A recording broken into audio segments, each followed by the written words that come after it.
West Coast Cookbook and Speakeasy with Chef Justice Putnam. Netrootsradio.com.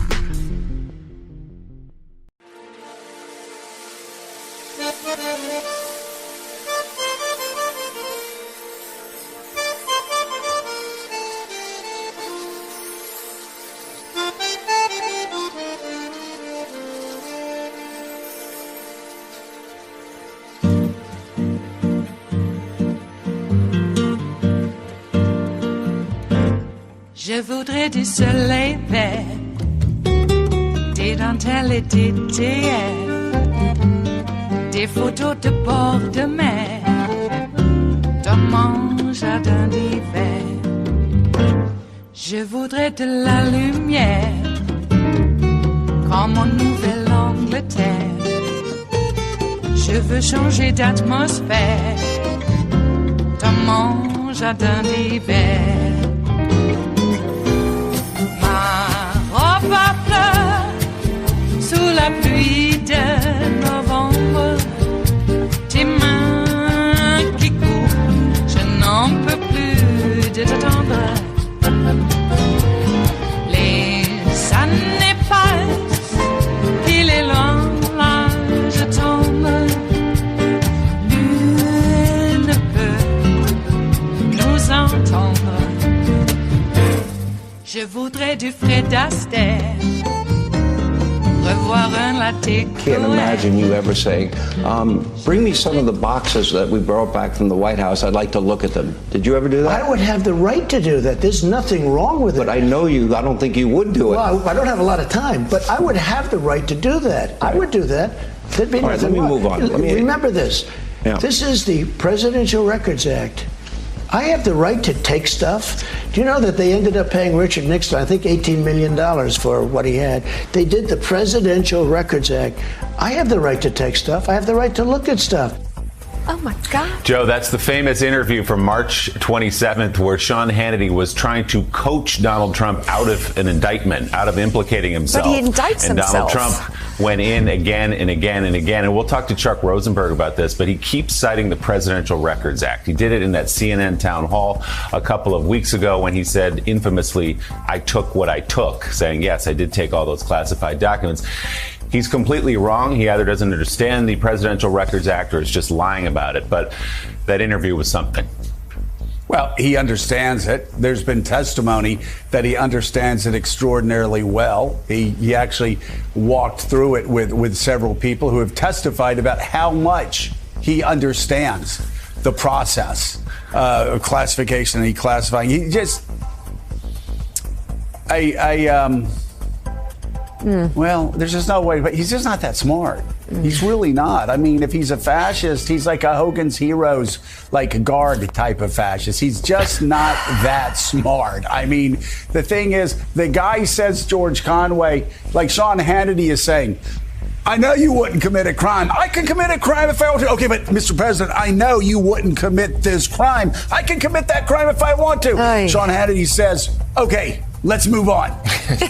Talk about the woke college campuses. I mean, there is so much there going to intent, time and time again. And I say he's not smart because he said things in the CNN town hall meeting that are going to get him in legal trouble as well. Time and again, he admits the intent to commit that crime publicly in public spaces.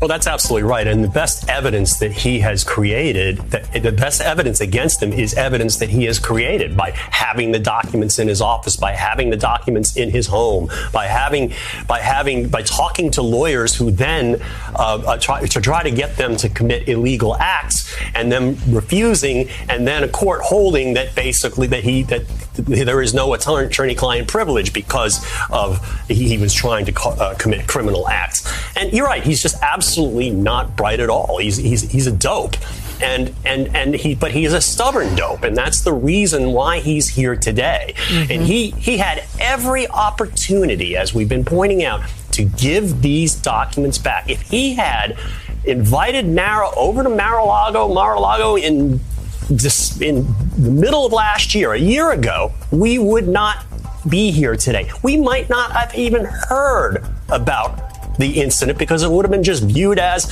oh, well, there were some misplaced documents and he gave them back. It wouldn't be a big deal.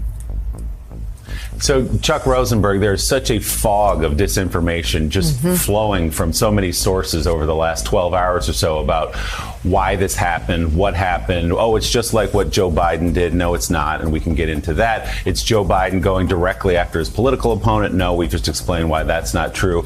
And that Donald Trump had the right to take these records under the Presidential Records Act.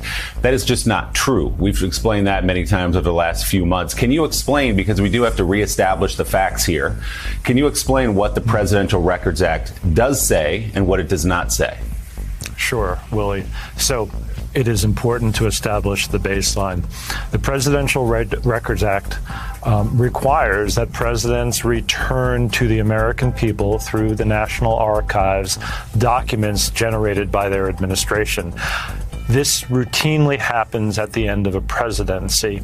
Now, the end of a presidency may be chaotic, but it doesn't obviate the need for a president and his staff to abide the law.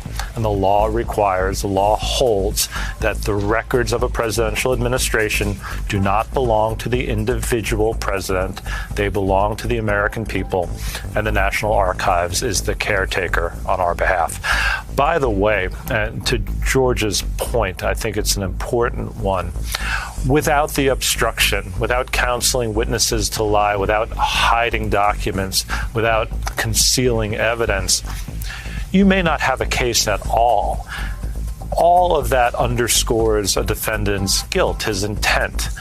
And when you lie or obfuscate or obstruct, it suggests that the thing you are obstructing, the thing you are obfuscating, was a crime. When a federal judge, found that the attorney-client privilege had been obliterated, and that the government was entitled to speak to one of Mr. Trump's attorneys, which, by the way, is an extraordinary thing. I can count on one finger the number of times that happened to me in my public prosecutorial career.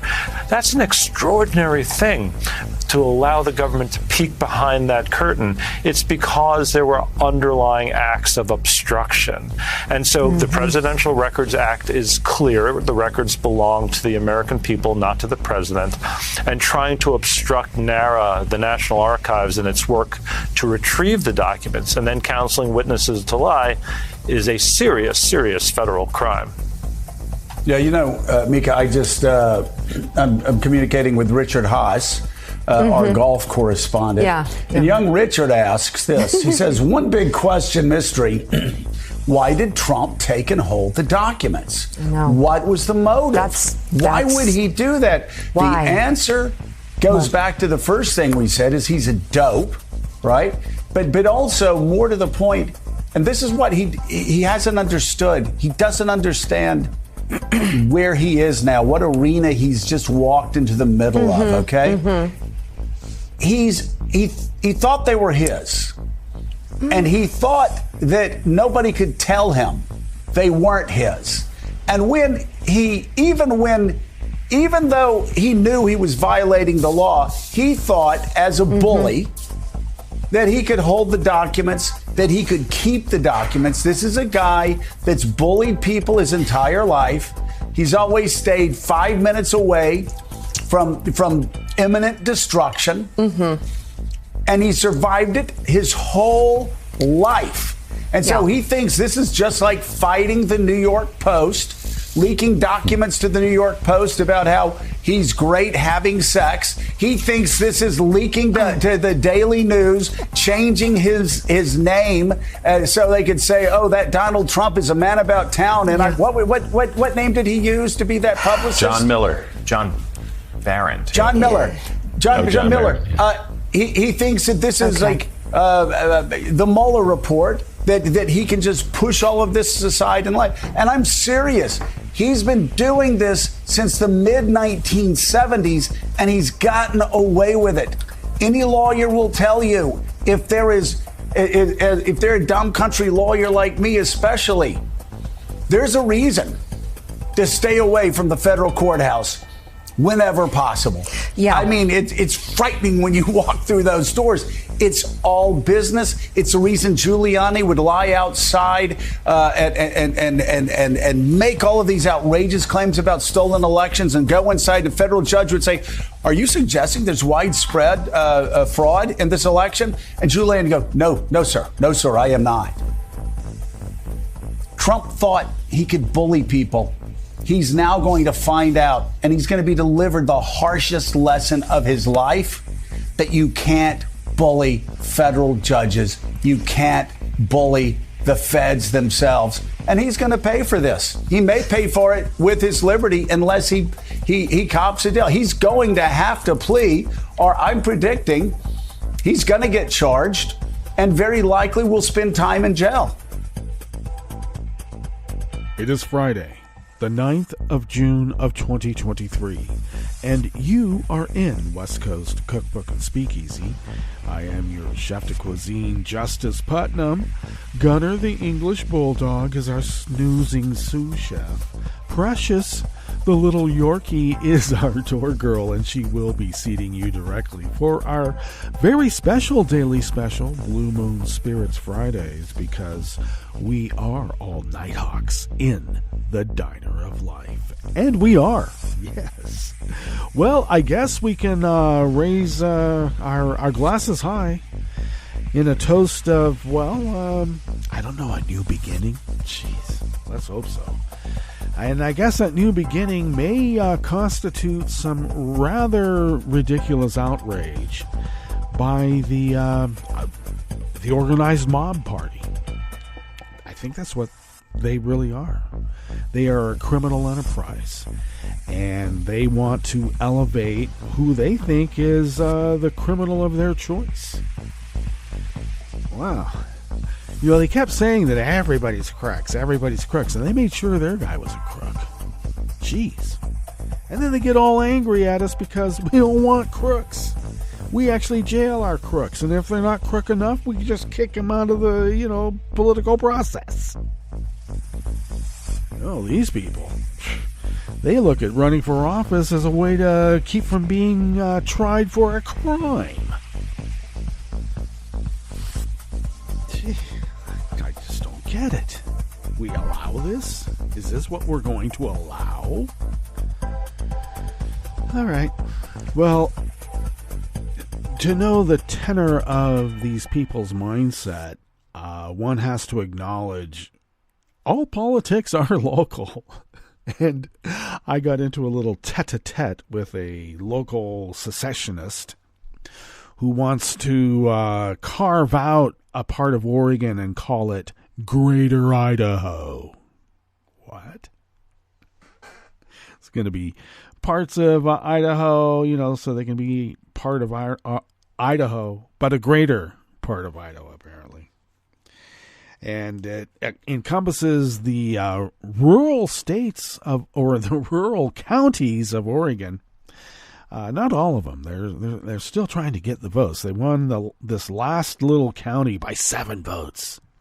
And they're trumpeting what a great success. Oh, look at the success. We're going to get our own little state. The socialist totalitarian government of the Democrat socialists. And I love their use of urban, because we know what they mean by urban. Yeah, well, I got to tell you, these counties have already been sanctioned by the state for racist practices, and so that's where their totalitarianism charge comes from. You have to treat people equally. No, you totalitarian socialist jackboots. We have a right to be bigots. We have a right to be racist. We have a right to light a forest fire to cover the fact that we were poaching deer out of season on federal land. That's what that whole Malheur imbroglio was about. Bundy and his crew came to rally around this family of ranchers who set a forest fire on fire, or set a forest on fire, I'll get it out, to cover their tracks because they were poaching deer out of season on federal property that they were leasing. Okay. Sounds criminal. Sounds like that's like wrong. Oh no, we're sticking it to the feds. Lit a goddamn forest on fire. And we're supposed to say that's the actions of a patriotic American? Okay, so this local secessionist who insists that we are the little quislings. It takes real patriots like them to stand up and demand that they be heard. We want our representation. We demand our representation. Oh, my God.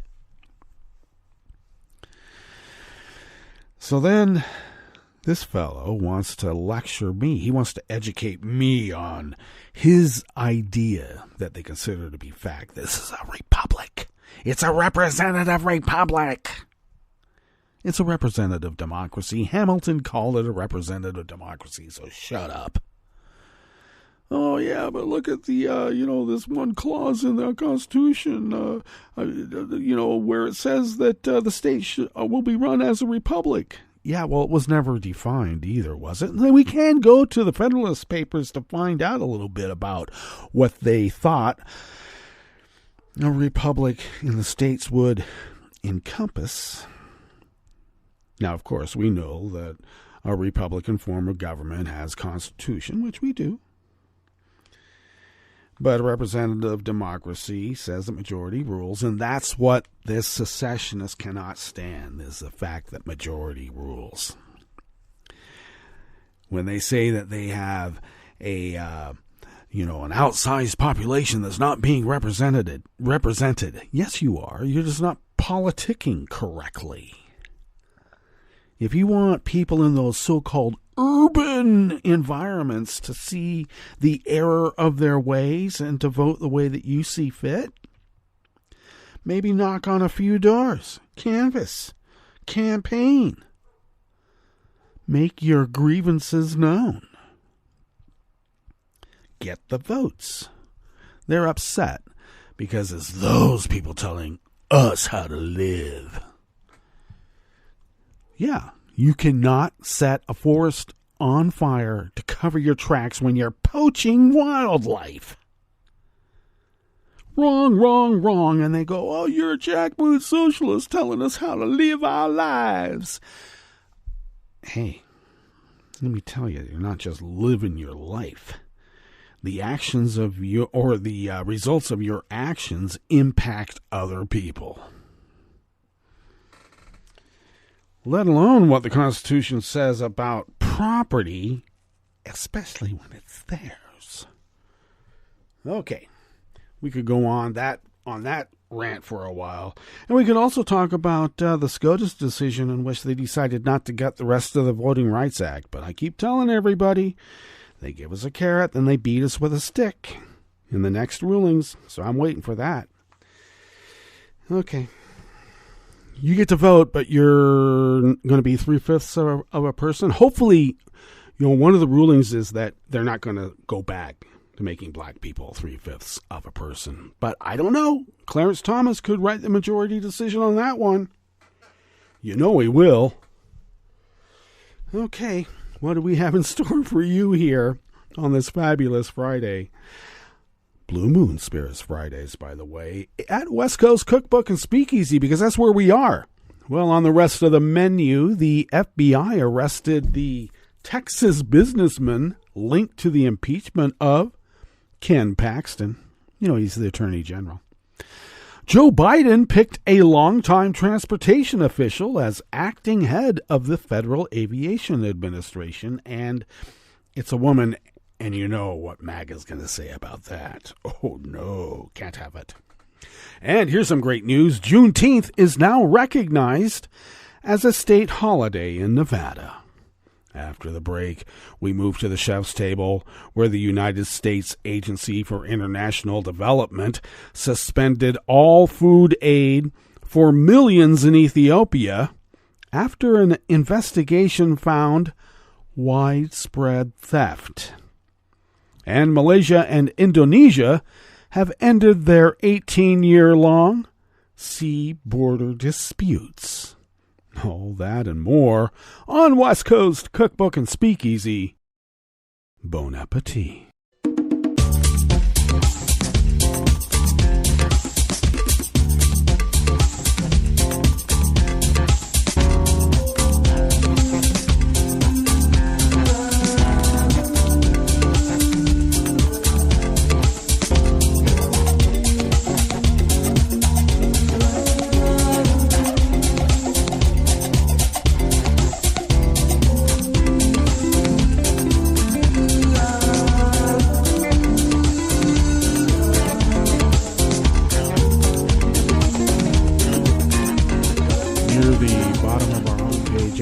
netrootsradio.com. To the right of the page is the chat room link, monitored by Kelly Lincoln, and we thank Kelly for doing so.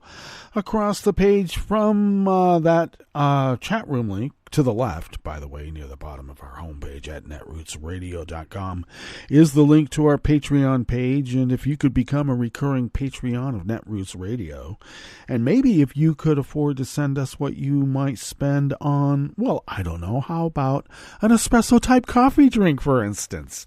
If you could afford to send those funds to us once a month, we are able to, well, pay our bills. It puts a big dent in paying our bills and the other costs associated with running this powerhouse of resistance, as the founders originally intended so many years ago, and we're doing it. So thank you for allowing us to fulfill that civic duty, and thank you for your generosity, truly. You can follow Netroots Radio on Twitter, Mastodon, and Spoutable by going to @Netroots Radio on those platforms, and you'll find us. Tom takes care of that. Thanks, Tom.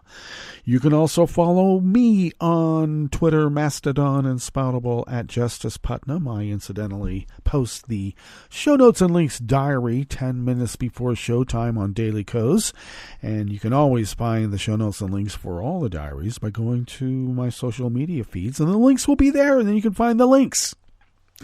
You can follow the show on Twitter, such as it is, at Cookbook West, and pick up podcasts by way of Spreaker, Stitcher, TuneIn, iHeart, YouTube, iTunes, and wherever podcasts can be found. All right. This first offering here in the Bistro Cafe of West Coast Cookbook and Speakeasy is by Jake Blyberg and Paul J. Weber of the Associated Press.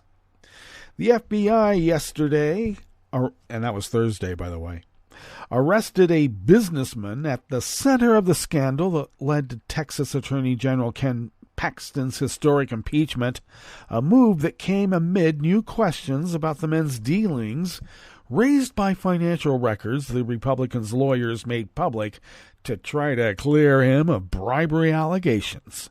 Nate Paul, age 36, was taken into custody by federal agents and booked into an Austin jail in the afternoon yesterday, according to Travis County Sheriff's Office records.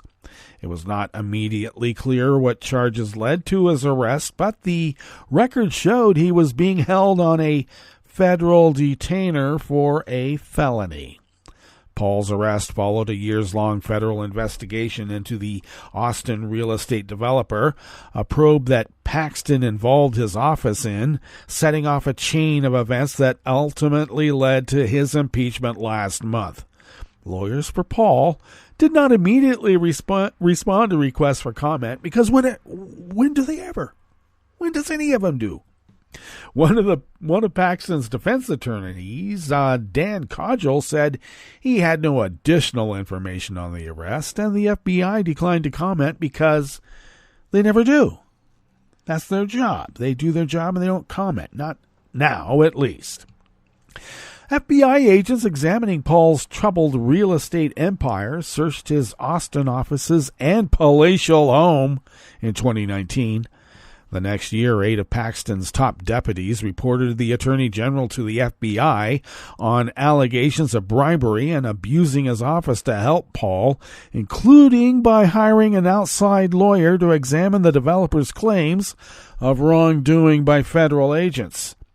The allegations by Paxton's staff prompted an FBI investigation, which remains ongoing and are central to articles of impeachment overwhelmingly approved by the GOP-led House of Representatives, the State House there in Texas.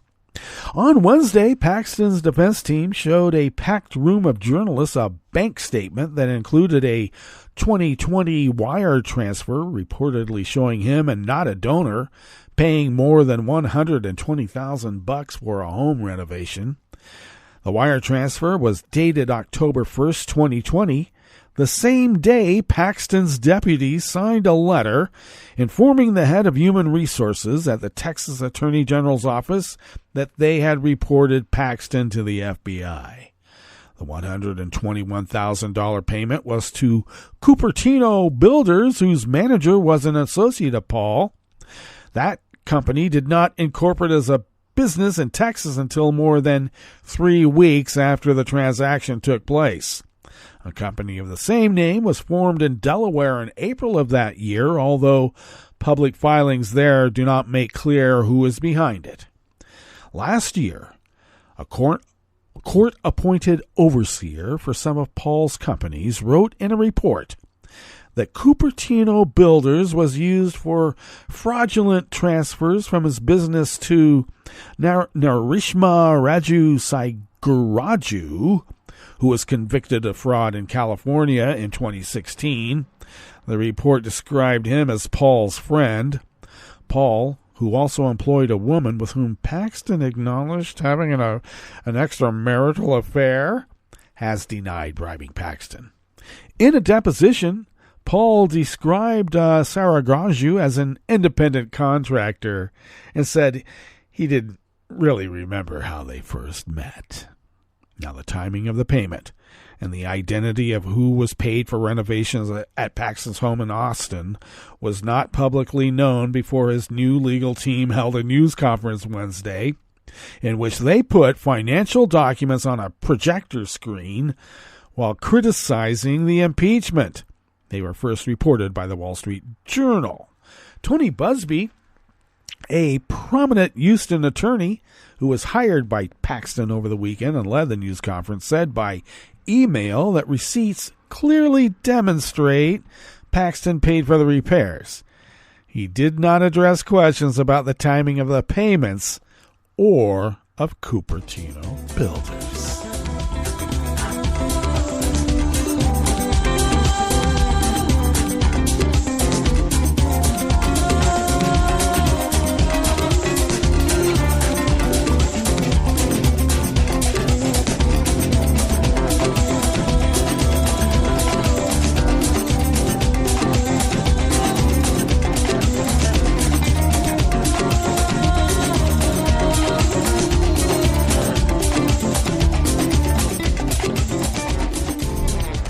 At the Associated Press brings us this next offering here in the Bistro Cafe of West Coast Cookbook and Speakeasy. Blue Moon Spirits Fridays, because we are all Nighthawks in the Diner of Life. President Joe Biden has picked a longtime government official and current top aide in the Transportation Department to serve as acting administrator of the Federal Aviation Administration. The White House said yesterday, Thursday, that Polly Trottenberg replaced Billy Nolan, who indicated in April that he planned to leave the FAA. Trottenberg held a high-ranking job in the Transportation Department during the Obama administration and has most recently been deputy to Transportation Secretary Pete Buttigieg. She headed the New York City Transportation Department from 2014 to 2020 and worked as a Senate aide and at the Port Authority of New York and New Jersey. The FAA, which manages air traffic throughout the nation, has been without a Senate-confirmed leader since last March of last year, when Stephen Dixon resigned halfway through his 5-year term. Since then, the agency has faced understaffing of air traffic controllers, a technical outage that grounded flights nationwide in January, and several close calls between airline jets. Biden's nominee to replace Dixon withdrew this year when it became clear that he would not be confirmed. Republicans said Phil Washington lacked enough aviation experience to run the FAA. The White House said the administration is conducting a national search for a new nominee.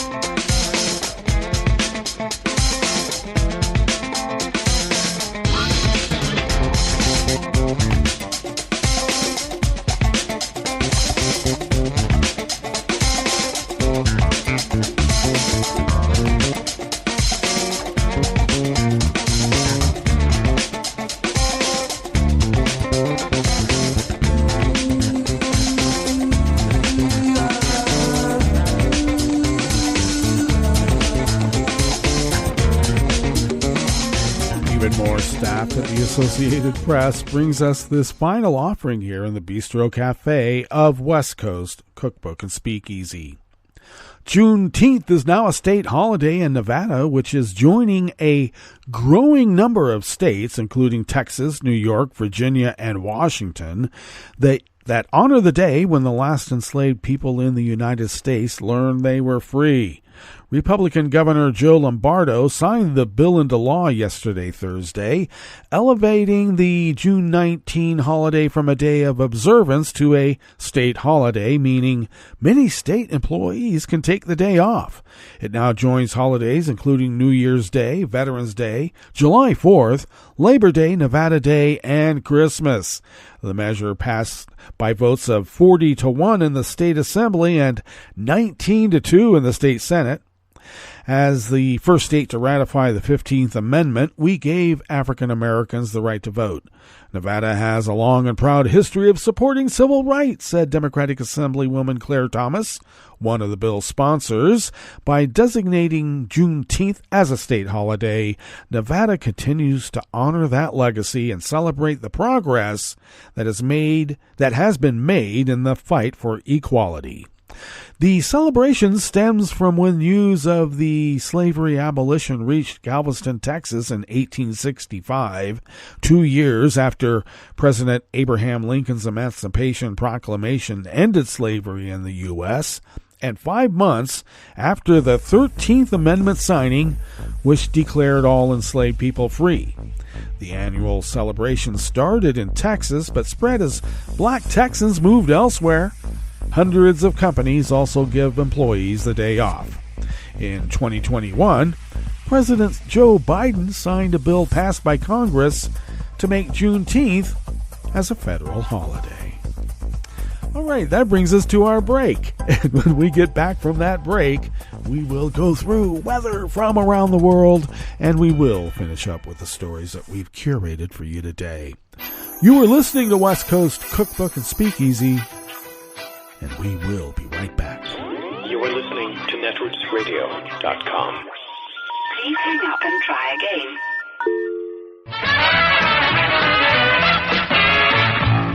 From a point at sea to the circles of your mind, a new force is at work for planetary transformation.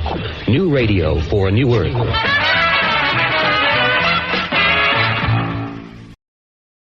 This is Take Two Movie Review. I'm Clinton Johnston. This week, To Be Careful or Not. Nicole Holofcener wrote 2018's Can You Ever Forgive Me, starring Melissa McCarthy. Before that, she wrote and directed 2013's Enough Said, starring James Gandolfini and frequent collaborator Julie Louis-Dreyfus. And now she's directing one of her own screenplays again. It's fun slowly learning what You Hurt My Feelings is about. Holofcener takes a long time introducing you to this clutch of people in New York City who are apparently secure enough money-wise that they're free to spiral in on their own insecurities, the failings of their partners, and whether or not their creativity-based jobs work for them, since they clearly don't have to work for their jobs. And when the penny finally drops and you realize what issue the movie is going to turn on, Holofcener is well poised to steadily and confidently pay off all that she has set up. I've said before that it's hard for me to ignore my unsettledness when million-dollar actors and directors dress down to portray financially desperate people. Well, here's the opposite. People with money portraying people with money. But I just don't care about the life events and the concerns of these privileged, self-focused characters, which begs the question. Rich people play poor people? Rich people play rich people? Can I ever be satisfied? I don't know. Maybe I'm more like these characters than I care to admit. Maybe Holofcener has struck something universal by telescoping into this very specific group, and that's that many of us are stuck seeing the world through our own little neurotic glasses. As we hear twice in the film, we know the world is falling apart, but we still blow so much energy caring about the things closer to us or that we just hold close to us. Anyway, You Hurt My Feelings is a deadpan, ironic comedy of neuroses that feels like updated mid-stage Woody Allen minus the creepy, inappropriate relationships and the guilt you feel from enabling the inappropriate relationships of a creep. Just, in case you care. This has been Take Two Movie Review. I'm Clinton Johnston. Catch up with us at TakeTwoMovieReview.com and feed us back on our channel on YouTube.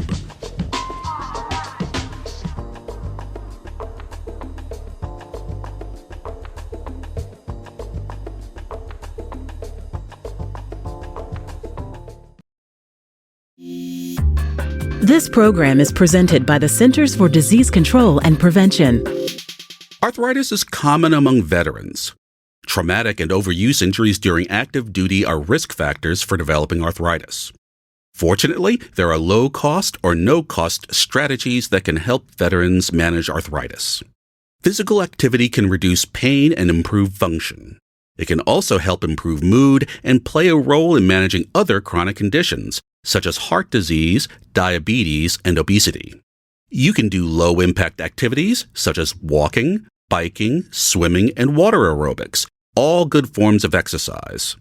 Arthritis-specific classes can help you get started.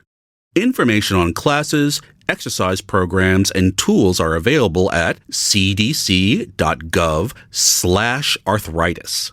These resources can help reduce pain and improve function. Learning self-management techniques can help all veterans become more active, improve their overall quality of life, and thrive.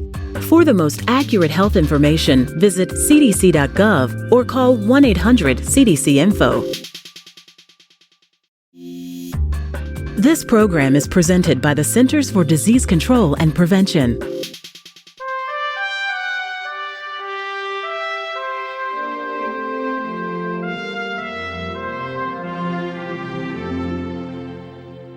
Welcome to A Cup of Health with CDC, a weekly feature of the MMWR, the Morbidity and Mortality Weekly Report.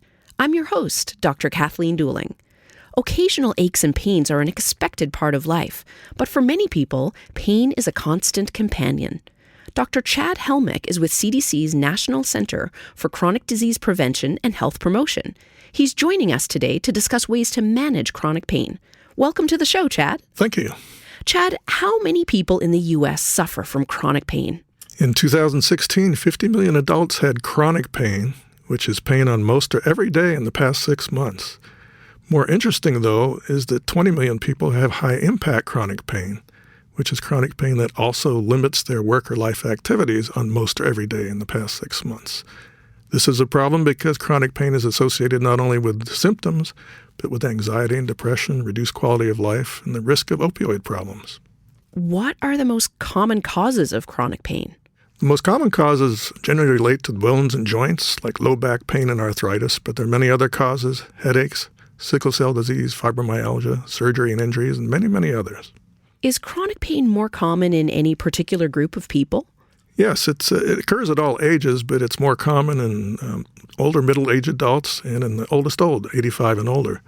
It's also more common in women, poor people, and those who live in rural areas. How is chronic pain treated? Well, the first thing to do is to get a diagnosis, which can help guide treatment. But the thinking about chronic pain now is that it becomes a chronic disease by itself, regardless of the cause, and that can cause significant problems. The real goal in management is to have a manageable level of pain, not to get rid of all pain. There's several steps that can be taken, and these are sometimes difficult to do because of barriers to access. But it makes sense to do the simplest and safest things first. And these are non-drug steps. Things like physical activity. Walking is perfectly good to help reduce pain. Also, self-management education can give you some confidence in managing chronic pain when you're on your own. There's also physical therapy, occupational therapy, psychological therapy, better sleep, which usually means less alcohol, and seeing a chiropractor or getting biofeedback and massage. If that's not enough, non-opioid drugs like Tylenol or Motrin and Advil or Naproxen or Aleve can help. If those don't work, then it's time to consider something stronger. Sometimes that's opioids, but there's not great evidence that opioids are good for long-term pain in most people. Do you have any advice for people suffering from chronic pain? Well, it's important to work with a variety of providers who are working together to help you. The goal, again, is manageable pain so you can live a productive life. This can include physical therapy, most people can walk, to treat any underlying depression or anxiety, and to avoid further injuries. Finally, the National Pain Strategy is laying out a strategic roadmap to improve pain management system in this country. Where can listeners get more information about managing chronic pain? Listeners can go to the NIH website, nih.gov, and type in National Pain Strategy. Thanks, Chad. I've been talking today with Dr. Chad Helmick about ways to manage chronic pain. If you're experiencing daily pain, talk with your healthcare provider to ensure you have the correct diagnosis and know how to manage your condition. Until next time, be well. This is Dr. Kathleen Dooling for A Cup of Health with CDC. For the most accurate health information, visit cdc.gov or call 1-800-CDC-INFO. If you came across someone struggling with hunger, how would you recognize them? By their clothes, their age, the way they speak? Would you notice an 8-year-old girl who's not excited for summer break because she may not be having lunch again until September? Or a single father of 2 who works 3 part-time jobs and still can't put enough food on the table? Or maybe a mother who cleans offices at night, hoping to find meeting leftovers to take home to her hungry family. Or a war veteran who's having a hard time landing a job and getting back on his feet. I am the 1 in 8 Americans who struggle with hunger. People you pass by every day but never knew were hungry. I am hunger in America. Hunger can be hard to recognize. Learn why at IamHungerInAmerica.org. Brought to you by Feeding America, 200 Food Banks Strong, and the Ad Council. Victor deployed for the first time to Afghanistan in 2003. At 4 a.m, my phone rang. They said, "I regret to inform you that your husband was wounded in action." Victor sustained a moderate traumatic brain injury. I was doing school full-time, and I was also then caring for Victor. One of the most important elements of caregiving is taking care of yourself. I just didn't want to forget that I also had goals and that I also had a life.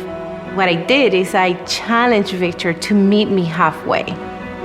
There are almost 6 million military and veteran caregivers across the nation. We have our own journey, and we can fulfill that journey at the same time that we are helping our loved one. Visit aarp.org/caregiving for a free military veterans guide to navigate your caregiving journey and better care for your loved one and yourself. Brought to you by AARP and the Ad Council. This program is presented by the Centers for Disease Control and Prevention. Good eating habits developed in childhood can last a lifetime, but getting children to eat their fruits and vegetables is a common problem. Eating them adds important nutrients, helps control weight, and reduces the risks for many serious illnesses. Children in the U.S. are eating more fruit. However, 60% of children get fewer fruits than recommended, and 93% don't get enough vegetables. Child care, schools, and school districts can help change this by meeting or exceeding federal nutrition standards for meals and snacks, including fruits and vegetables wherever food is offered, and helping children learn about and taste fruits and vegetables. At home, parents can eat a variety of fruits and vegetables with their children and provide them as snacks, even if it takes many tries. Also, parents can include their children when shopping for, growing, and preparing fruits and vegetables. To learn more, visit cdc.gov/vital signs. For the most accurate health information, visit www.cdc.gov or call 1-800-CDC-INFO. This is the story of a very special woman. In a matter of seconds, she turned herself into a great mathematician or an entrepreneur. Her knowledge was limitless and still is. She could also make monsters disappear, especially those that lurked in the shadows under the bed. Once, this woman put back together a teenage girl's broken heart, which had been shattered in 1,000 pieces, just by giving her a bear hug. She masqueraded as a regular person at work, but as a superhero at home. Everyone knows her as Gabriella. I still call her Mom. Your hero needs you now, and AARP is here to help. Find the care guides you need to help, complete with tips and resources at aarp.org/caregiving. A public service announcement brought to you by AARP and the Ad Council.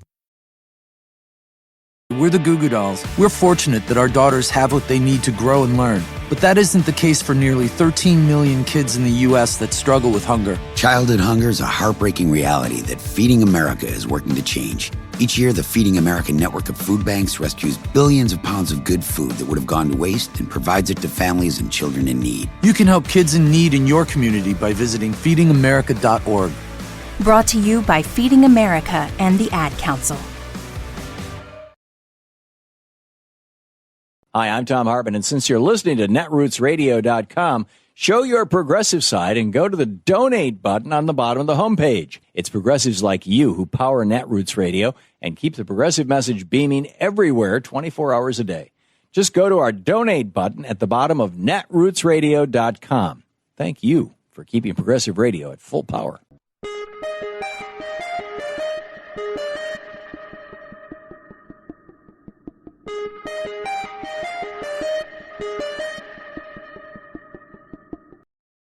Let's consider a condemned person's last meal.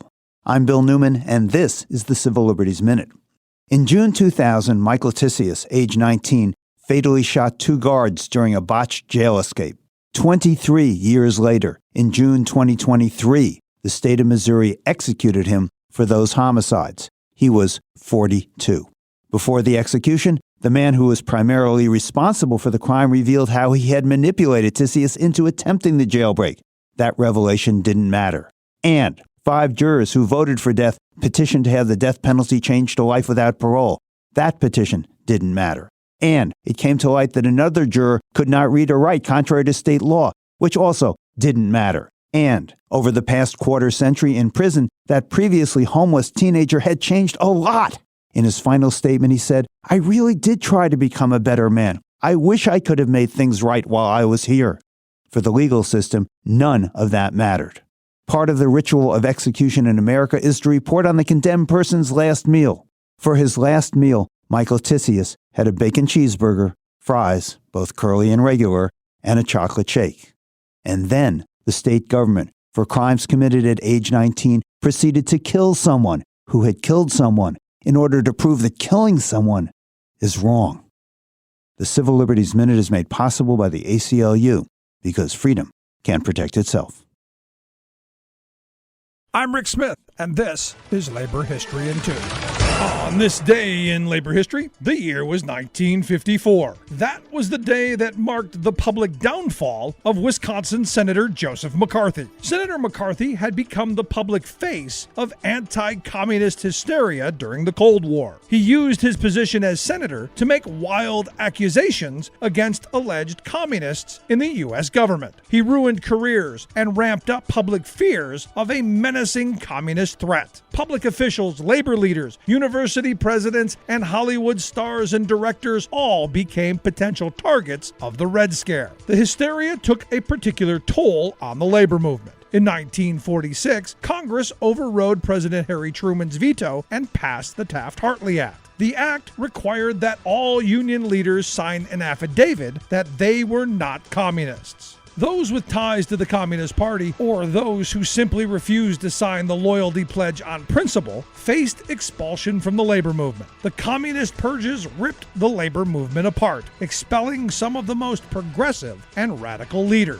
Senator McCarthy was the public face of the anti-red witch hunts, but some in the public began to question his bullying tactics. Then the senator made an unfounded claim that the army had been infiltrated by communists. For 2 months, the American public watched as Senator McCarthy conducted televised hearings into the United States Army. Joseph Welch served as the chief legal counsel for the Army. Senator McCarthy accused another lawyer of Welch's firm of having communist ties. Angered, Welch asked, "Have you no sense of decency, sir? At long last, have you left no sense of decency?" Many in the public watched the testimony and wondered the same thing. McCarthy's popularity and power was finally checked.